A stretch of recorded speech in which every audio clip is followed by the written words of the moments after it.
guys, thank you for joining us for episode 2 of the Demon Mas podcast. Today we're going to be exploring a nice local shop in Old Town Manassas. We went from basement to business. It's Joe's shop. It's called the People's Place. Let's go ahead and take a look.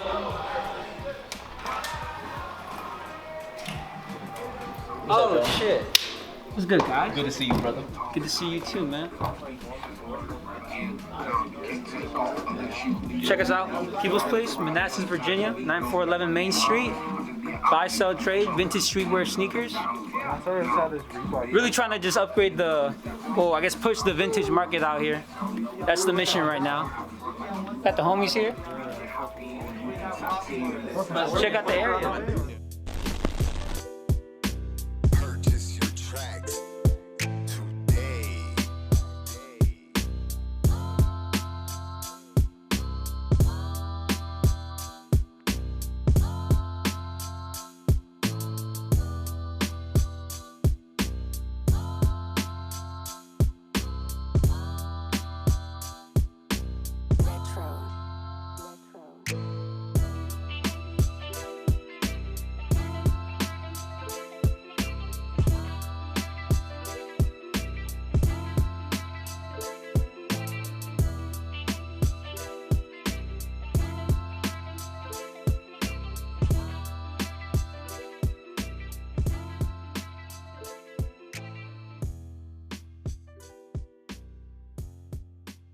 Alright guys, today on this episode we're going to have Joe from the People's Place and Fabricio from Forbiieden Vintage. You can find them both on IG. But just to start off, let's start off with the basics. Names.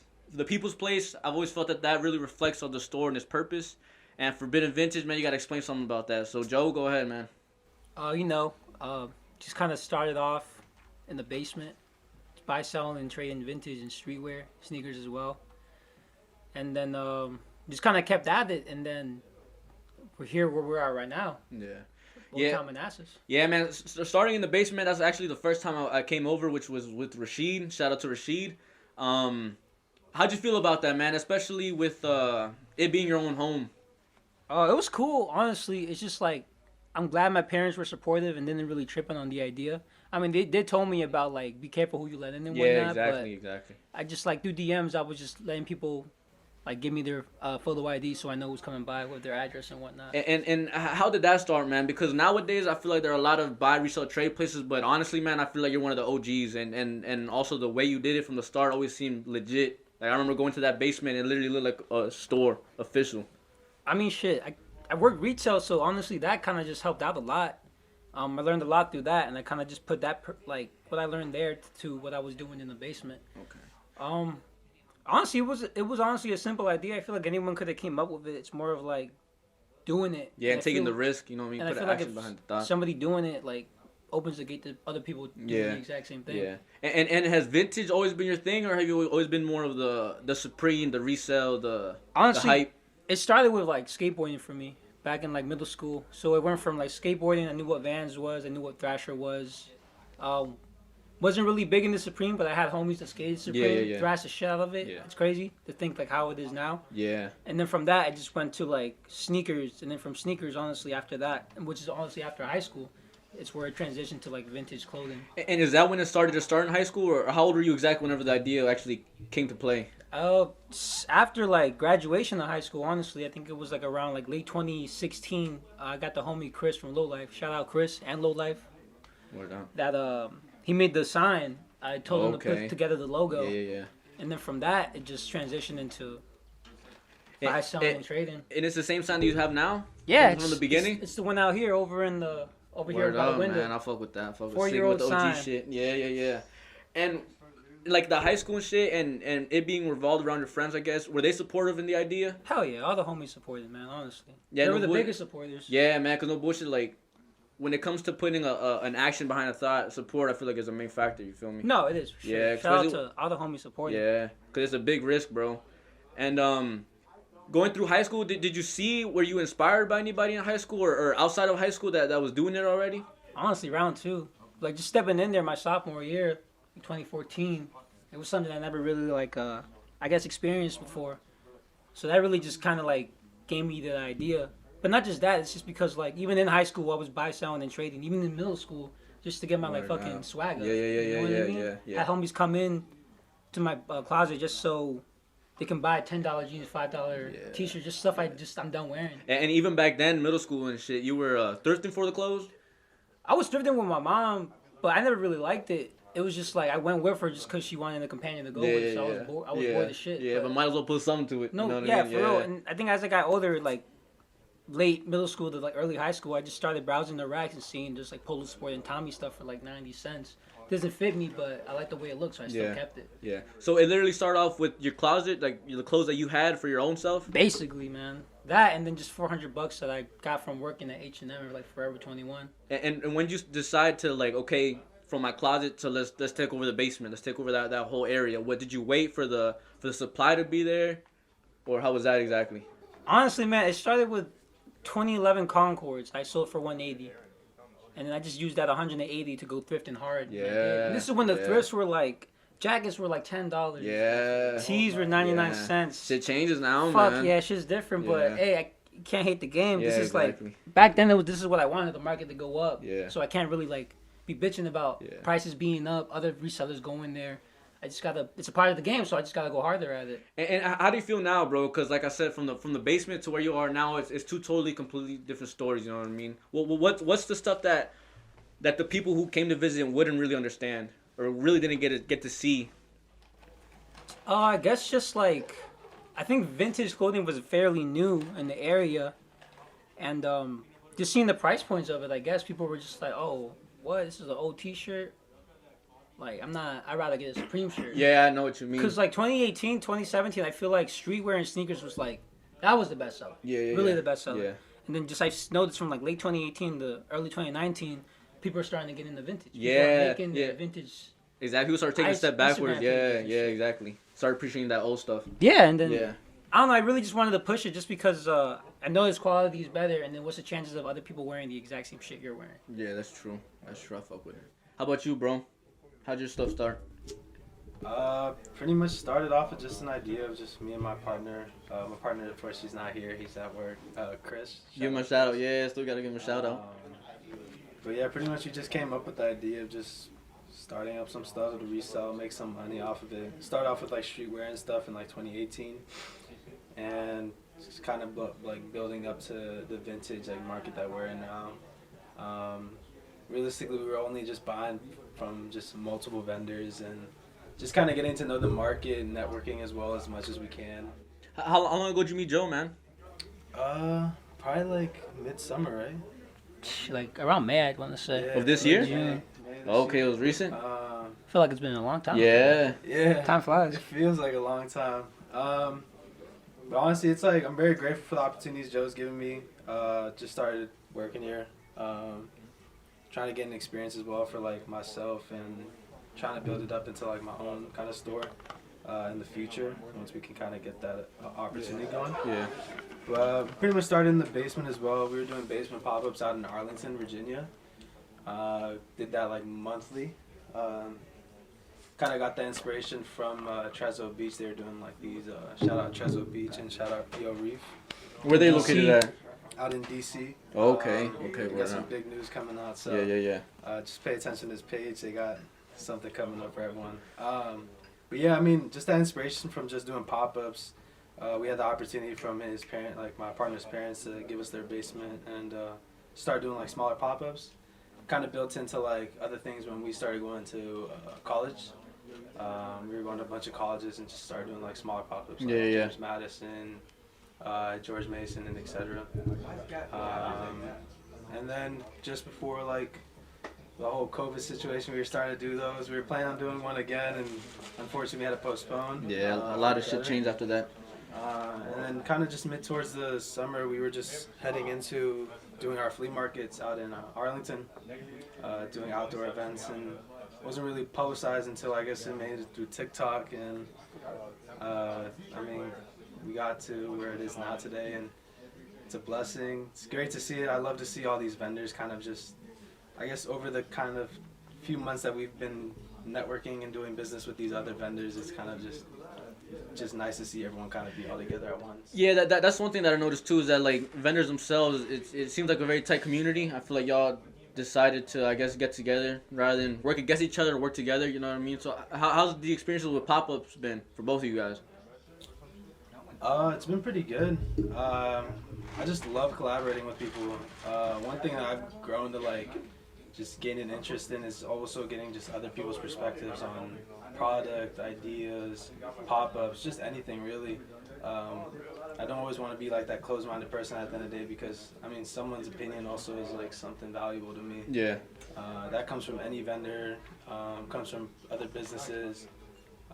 And it just inspires you and influences you to be who you are today as a business too, as well as an individual, you know. So I've learned a lot from these 2 years from when I started. I've learned so much just from, Joe alone, and then also from all these other vendors as well, who've been in the game for about 5+ years, you know. Yeah. But yeah, it's just been a blessing from the start. Hey. How about you, Joe? Man, let me tell you, before the Euphoria pop-ups, man, I was popping up in at malls over here in Old Town Manassas. Yeah, I remember that. You get your little, Springfield. Yeah. How was that like, man? It was good, yo. Like, 'Cause that's short term, right?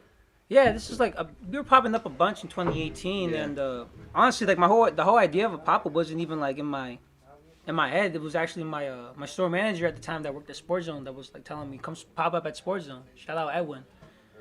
And I was like, fuck it. I think, okay, we'll give it a try, see how it goes. And then we ended up doing it. And then, mind you, I was working at Chili's at the time. Okay. So once I saw like the potential of that pop-up, I mean, my manager was bitching at me. He was telling me, if you don't show up today, then don't even bother coming back. I was like, all right.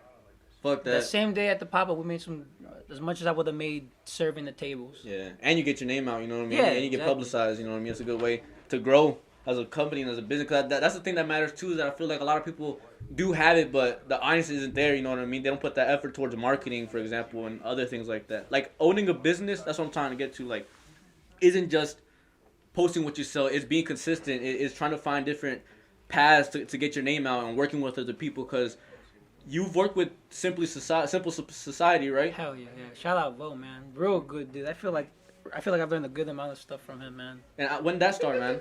Honestly, like this summer. I mean, I've known Vo. We know each other since like I guess like 2018. I pulled up to his pop-ups, and then we just always chopped it up here and there. And then over the summer of 2020, we just decided, let's do a pop-up, let's do a collaboration, and the turnout with that was great. We had people lined up just to buy some T-shirts. You know, usually when there's a line, it's usually for sneakers, not really for clothing. Yeah, exactly. If it is clothing, it's Supreme. Exactly, that's or like true. Palace or some shit. Yeah.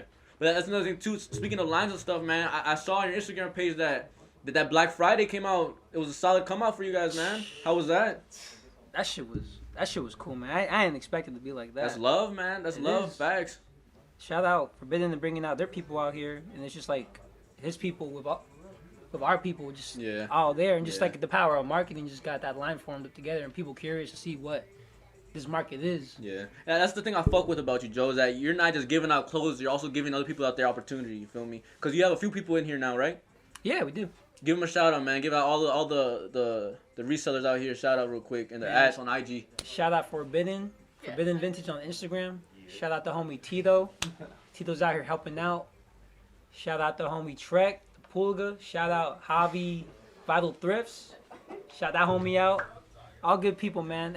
What I fuck about this community is that nobody's a dick. Yeah, like, exactly. That's what I noticed, man. Shit keeps circulating, and what I learned about vintage is shit don't lose value. You could always trade it up. It's just like jewelry. Yeah. You know what I mean? Yeah. And then shit, like a T-shirt that you bought for $40 next year could be worth $80. Yeah, you never know too. It's a market. You know what I mean? It's crazy, and honestly, it's just the beginning of all this shit. Like, I'm proud to see where it's gonna be like in the next few years. How does it feel though, rather than like to be able to give that opportunity to others, man, to be able to take that charge and I guess lead in a sense? Shit, I don't even know if I'm leading. I try, I guess. Yeah, exactly. I know what you mean. You're a humble man, man. You always have been. I fuck with it. I guess I mean Fabricio, man, like he came up to me and just told me he wanted to work for free, and I'm like, shit, like internship type deal. Yeah. I'm like, all right, I'm down for that. But then, honestly, seeing the way you work, bro, like. You're a good marketer. You're a good networker. You know how to talk to people, and like you talk to me the right way. Yeah. So, you help me out. I try to help out as much as you can. Yeah, of course, man. You gotta show love, because if you show love to all, man, everyone wins. You feel me? If you start hating and you start splitting apart, man, everyone loses, or you're not going as to the potential. Nah, for sure. And then what I realized with this market is like I said, everyone's cool. Like when I was messing with streetwear and sneakers, I feel like it's more cutthroat. But with here in this like vintage market, there's a lot more opportunity. Forbidden's been solid, doing the Euphoria events over out in Arlington. When I was out there, man, I honestly just went to just like scope out inventory for like backstock and whatnot. But being out there, I feel like I was in LA. I feel like I was back in the Rose Bowl. This is like the first shit that happened out in Northern Virginia. Did you have your own table there? I guess your own. I just went to Source, grabbed some vintage stuff. Yeah. But hopefully in the future, I want to be out there. That's part of it, man. You deserve to be shit. You know, you got the supply. You know what I mean? You're ready. Sick ass store, bro. Yeah, Forbidden's killing it, man. Honestly. Yeah. Going back to like how it all began and stuff, man. Did you always see yourself as a businessman? Because a big part of this, like you say, is trading and stuff, but it's also negotiation. No, for sure. I know as like going through high school, I always wanted to have a store. I just didn't know what it was gonna be. Maybe it was gonna be a skateboard shop because I like skating. Maybe it was gonna be sneakers because at the point I like sneakers. Yeah. This market just kind of came to my face. No homo. For real. Cut that shit up. Yeah, nah, it's staying straight, bro. But what's it called? How about finding out prices, for example? How'd you know if you get something for $2 to sell it for $7? Or did you just go with the flow? Did you just try to specific type of margin of profit, or did you just? It's just looking online, honestly. Different apps, Depop, Grail, eBay sales, local sales.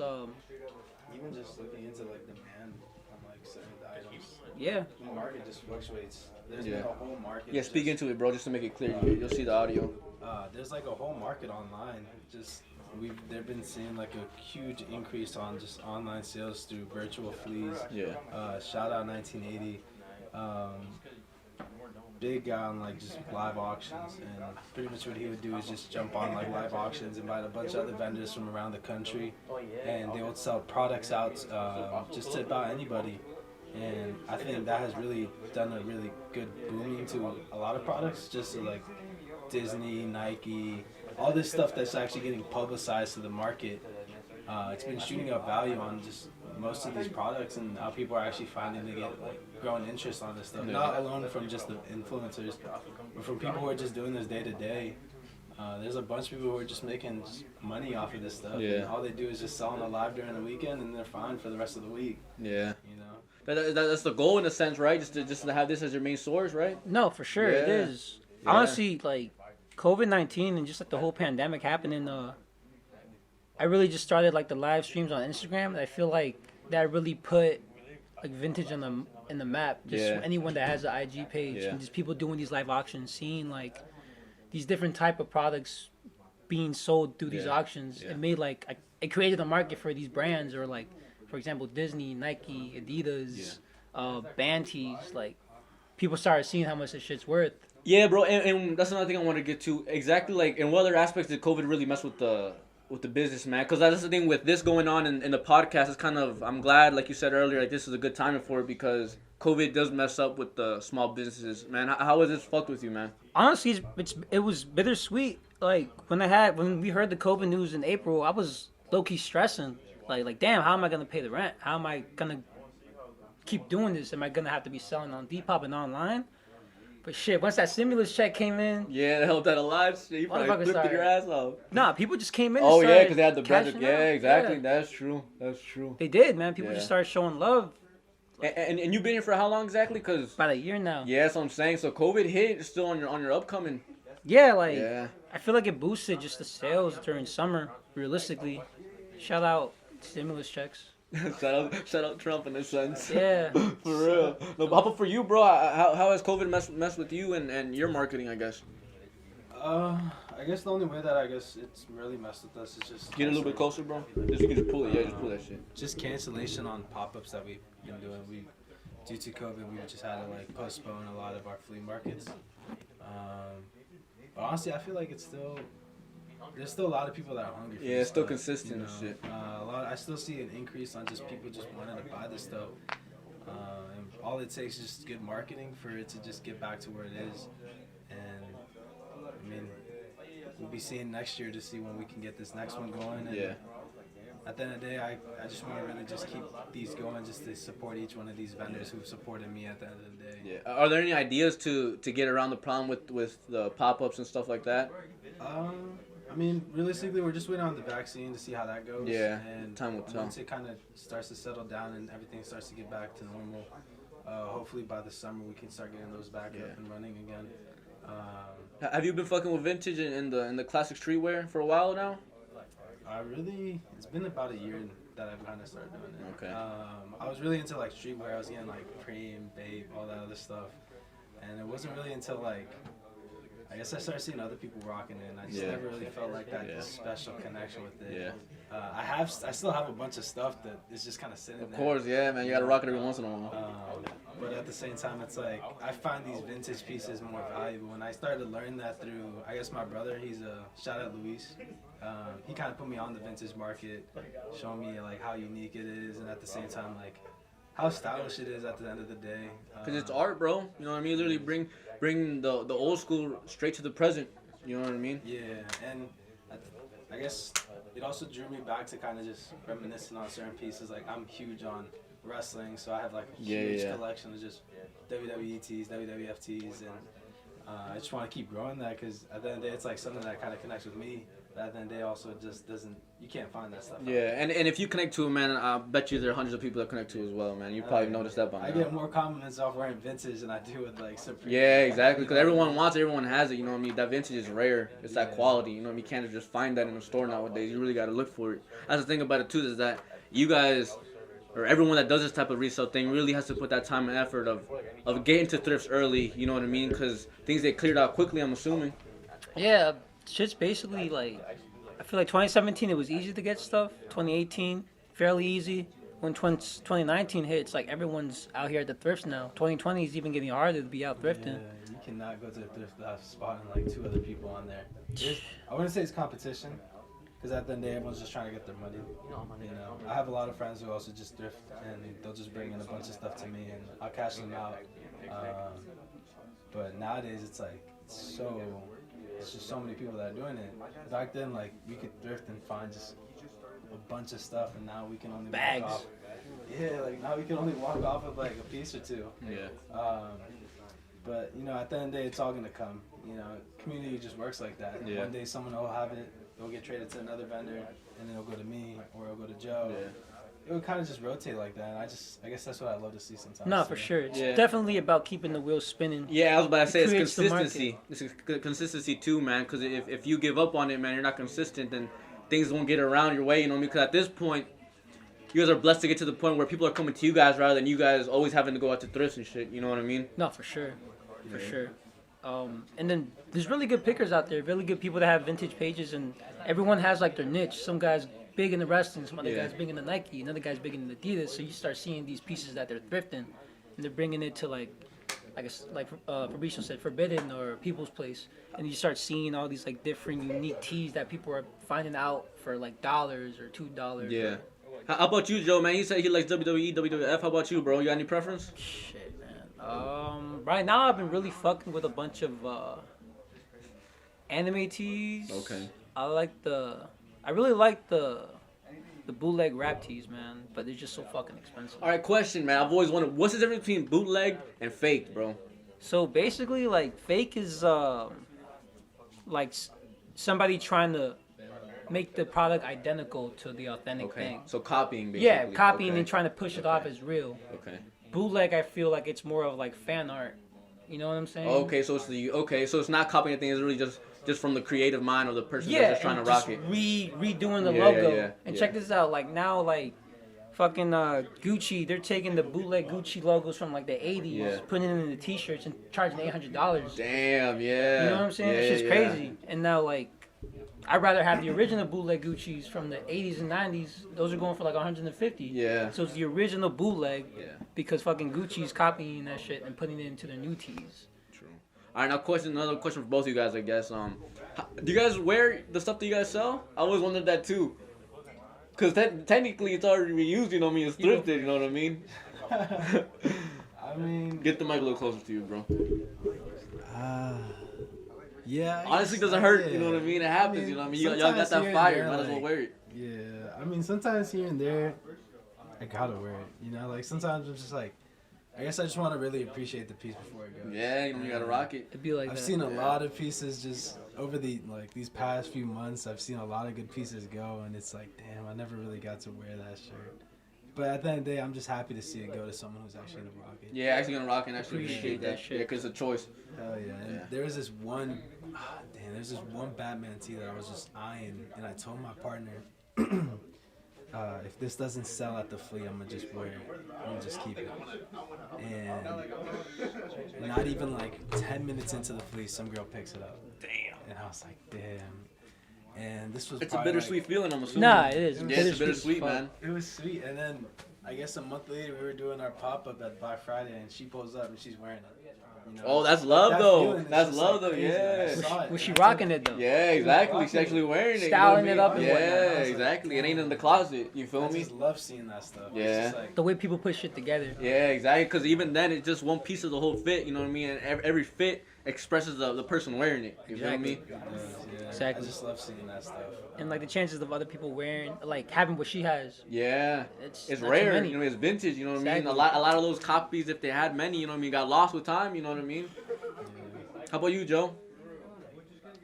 Yeah, I mean, personally, I do wear the stuff from the store, but I try to recycle my own closet. So there's Okay. stuff I haven't worn too often. There's stuff that I'm just like, I think somebody else can appreciate it. I would trade that into something from the store, Okay. and that'll be the new piece I'd like. And Yeah, then, yeah. like I said, with this market, it's like, for example, I had a Black Sabbath T-shirt. I got at Rose Bowl back in 2019. Okay. Got it for like around $80. Sold it for like around 100. Yeah. That T-shirt's worth like $250 now. 1991 Black Sabbath reunion T-shirt. I have it up for 180, but That's it gave me classic, that chance to trade that shirt in, so I can get a nice Supreme backpack Okay. and a okay. nice anime T-shirt. Yeah. Okay, I know what you mean. It's Yeah. dope, And that's like- the thing about negotiating. You know what I mean? You gotta give to take. You know what I mean? Exactly. In a sense. Okay. I'll fuck with it. Exactly. Any future plans for you guys when it comes to the whole store? I guess. Definitely just trying to grab more inventory, prepping for the spring summer season. Right now we're just focusing on a bunch of jackets and sweaters for the winter season. Okay. People are really eating that up, and just seeing how the market's gonna be like. Yeah. Just prepping Yeah. what to do in the next few like months, years, and just plotting on like hopefully another store and just stocking up on sneakers and vintage and streetwear. Yeah, bro. And another question.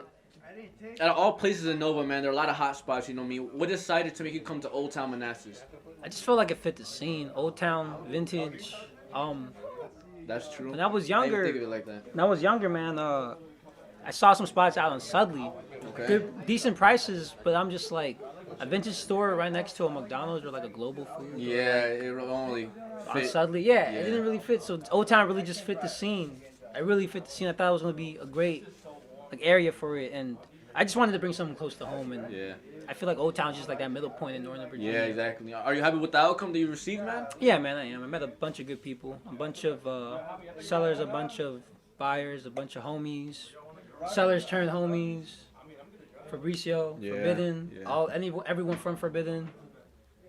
It's this market's cool, man. It's not Yeah. really cut though. Everyone's good to each There's a other, lot of network. It's a lot of people getting together. and just everyone interested in the exact Yeah. same shit. You know? And any favorite pieces that y'all have had that had to seen go, or y'all keep to yourselves? Fuck. Recently, I had this fucking Nike Air Bart crew neck. It's a Okay. bootleg. That shit Okay. went this weekend, and it looked nice on the wall. Sometimes it's just like when shit looks nice on the wall, it's like, when's the next time I'm gonna have a specific piece just Yeah. like that to have it on the Yeah. wall? I said, fuck. But if it's going to a good home, Exactly, and the price It's is right. worth You it. know what I mean? Yeah, that's true. And the People's Place clothing line, man. How'd that start? When did that start? it's just merch, man. I've been releasing merch, I guess, since like late 2017, just to like kind of get the name out there. Yeah. People really fucking with the merch. I'm really just trying to be more specific with quality and just simplicity of the brand. Yeah. We got a lot of stuff coming out from like the brand. Stay tuned on that. Hopefully, we're gonna be working on a lot more stuff. You gotta start getting some Forbidden vintage out there, bro. You gotta, you know what I mean? That's a marketing strategy as well, too, man.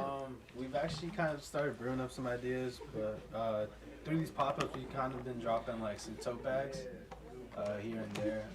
Keep them like really exclusive to Yeah. the flea markets. Just so we can kind of keep that demand of people just being like, oh shit, Yeah. I missed out on that tote bag. You supply and demand, I feel you. We were really doing like some t-shirts here and there, just when we started doing like basement pop-ups, and I guess now that we're kind of starting getting that like clientele up, we definitely do want to start getting some t-shirts getting made, some sweatshirts, just anything about anything. But I really want to keep everything very limited, just so that I can keep people on their toes and just begging for more, you know. And you guys both only on Instagram at the moment? Instagram. And you guys do YouTube. Yeah, Subscribe. YouTube. People's Place. Oh yeah, you guys started a blog, right? TikTok as well. People's Okay. Place 703. We filmed a Black Friday special, about like a 40-minute episode, and like anytime we have an event, we're gonna try and get some more episodes in just Okay. to show people like what the store's about, Yeah. people that work behind Yeah. in the store, and just show off everyone's personalities. I'll let you plan to work next week with the whole Christmas and stuff coming up. Any idea yet? We were doing a sale, 20% off vintage, 10% off streetwear and sneakers. Okay. We're trying to get the theme going. Hopefully, we can have everyone, Yeah. cast, wearing some Santa Claus hats, maybe some Yeah. elf Okay. ears. Okay. I feel you. Still in the works. We're gonna see Christmas what we're gonna vibe. do with Yeah, I that. feel you. Yeah. How about anything for you, Vintage? You got anything going on for Christmas time? Just got that sale coming up, Oh, so it's store wide. store wide. And say it one more time, bro. What was it again, Joe? The sale? Holiday sale, Ooh. 20% off vintage, 10% off sneakers. Shout out Jacuzzi from Culpeper. He's gonna be popping up in the lobby. So we got Okay. Forbiiiden right here in this room, and we got Jacuzzi over in the lobby. So Okay. it's gonna be like basically 3 brands out here, and just showing people what. And vintage Jacuzzi about. is the same type of vintage resale trade? Yeah, he Okay. is. Really cool dude, man. I really fuck with Jacuzzi. Humble as fuck, and always has some Funny guy. cool ass gear. Yeah. Nah, that motherfucker's I love funny as seeing shit. him, yeah. Like, he's always coming here every Friday. Of course, he had to leave a little earlier. Yeah. But I met him through the Pops, met him through Joe. Recommended me through the flea market, so I reached out. And to this day, like, just love the homie, man.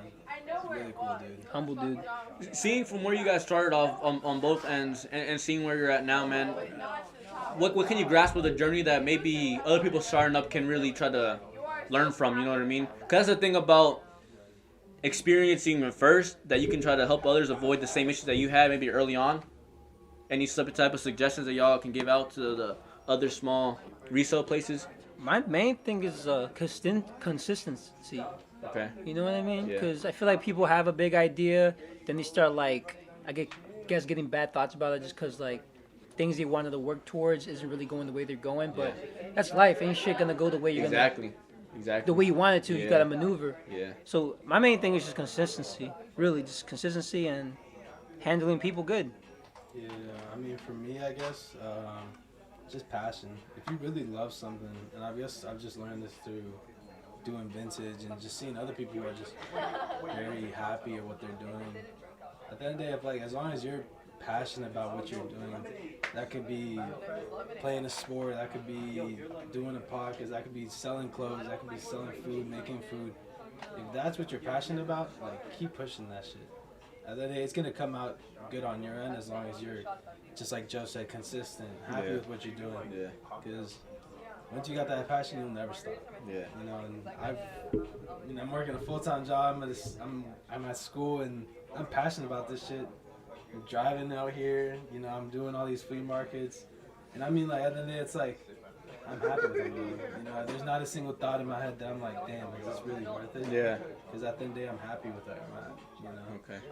Yeah, I feel like that's the thing about all type of entrepreneurships alone, you know what I mean? That all of them are literally a journey from starting from nothing to something, you know what I mean? Like both of you guys said, it's about passion and consistency.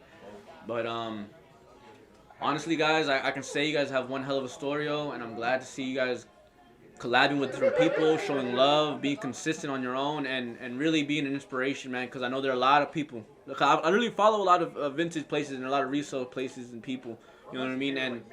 And like I said, Joe, believe it or not, man, I feel like you've led the way from the early stage, at least from my point of view, man. And it may not mean much coming from me, man, but y'all should both be proud of yourselves, yo. It's motivating because people can take these lessons and put it into other aspects or other types of things, like you said, bro. Reselling food, podcasting, you know what I mean? Just doing something that you love, you feel me? Is there anything that y'all want to say before we cut this out, bro? Shit, man, we're up next. just anyone in our generation that's doing this shit. Like, we're gonna be the future of what business is. Anyone that's doing their thing, like, just put that in the mind. Like, we're up next, so don't be scared. Push towards something you really, really fuck with, and we're gonna be shit. In 10, 20 years, we're gonna be the old businesses on the block. Yeah, that's gonna true, be man. New motherfuckers coming out. Yeah, exactly. In like for real. 2030, Yeah. 2040. Yeah, time fucking flies too, bro. That's You the know thing what I about mean? So, I mean, we try to be about the community. I try to work as much as I can with people that can work with me. Yeah, exactly. You know what I mean? And that's how business is. Yeah, it's customer service. Exactly. And just you give some businesses if you offer somebody that's gonna be potentially good for you, and you can offer that back to somebody, and that's how you ride through. Exactly. I feel like a lot of people try to fuck around and just not necessarily say fuck people over, but they don't really like think twice on what the next move is gonna be and how they're gonna work with people, and try not to be too selfish, because that's really gonna fuck you up. Yeah, exactly. And it's more than the material. It's more than just the clothes itself. It's more than just the shoe. It's about the personality. It's about the character. It's about the communication and the experiences that you have with one another. I mean, don't get me wrong. Sometimes I get like, there's people out here that really still don't understand what the store is about, and it's kind of like, damn, yo, like, you would want people to know, you know, but people are still learning. So I kind of just try to, instead of like, I guess, being hard-headed towards them, or just like, I guess, being bitchy or whatnot, you gotta really just break it down to them so you can see them understand what this vintage market is and whatnot, how buy, selling, and trading works. Because realistically, this shit's been happening. Native Americans been trading steel for hay and shit like that. You know what I mean? It goes down to the basics. Exactly. You know what I mean? It's all throughout history, man. Yeah, it's in our blood. You know what I mean? You gotta do it to grow. And just like, I feel like in this area, everyone's just been accustomed to outlet malls and retail stores. This is a whole new form of shopping that we're trying to put out, and it's more personal too. It's not like it's some big corporation or big company. You know what I mean? It's literally to the owner. Exactly. You know and just vintage clothes is recycled clothing. We're technically saving the earth this way. Yeah, exactly. You know That's facts. That's facts. How about you, bro? You got anything to say to the people, bro? Man, honestly, I want to give a huge shout out to all the vendors. Yeah, but I say pull it in closer, especially with shout outs. Just give a huge shout out to all the vendors that have just taken part of Euphoria. I mean, I try to name all of them, but I don't want to really miss someone out. Yeah. But you know who you are at the end of the day. Without them or without my team for Forbiiiden, this Euphoria thing wouldn't really be where it is today. And I'm very grateful for everyone that I've met through this 2-year journey that we've been through. It's just appreciating everyone that's kind of led you through this way. I've learned a lot, like I said, just through these vendors, and really, like, I guess my brand wouldn't be where it is today without each one of them, and getting any influence from them or just the support from them. It's just a blessing at the end of the day, and just want to give out a huge shout out to them. Much love to all of them, and I hope the best for them as well. All right, guys, I appreciate you guys for joining us the podcast on the second episode. If you guys want to give out the address real quick, I don't have it on the top of my mind. The address and maybe your Instagrams or where they can find you. You can tell me your Instagram. Forbiiiden Vintage. So Forbiiiden_Vintage is our Instagram, and my Instagram is also Fabricio_Gamarra. 9411 Main Street, Old Town Manassas, 20110 is the zip code. Instagram is the People's Place 703. Personal Instagram it's Joe Antayhua, 2 A's at the end. And yeah. All right, yo, I appreciate you guys for having us, man. If you guys need that heat, please don't hesitate to come to the People's Place, man. It's a vibe. It's fire, man. There's love around here. There's personality in each piece in here, man. That's facts. I hope you guys enjoyed the second episode, and I appreciate you guys for being on it, yo. But that, man, I appreciate you. Yeah, of course, man. Appreciate you having us. Yeah, man, of course, yo. I hope to keep going. Keep doing All your right, shit, be safe, Arnold. you guys. Peace.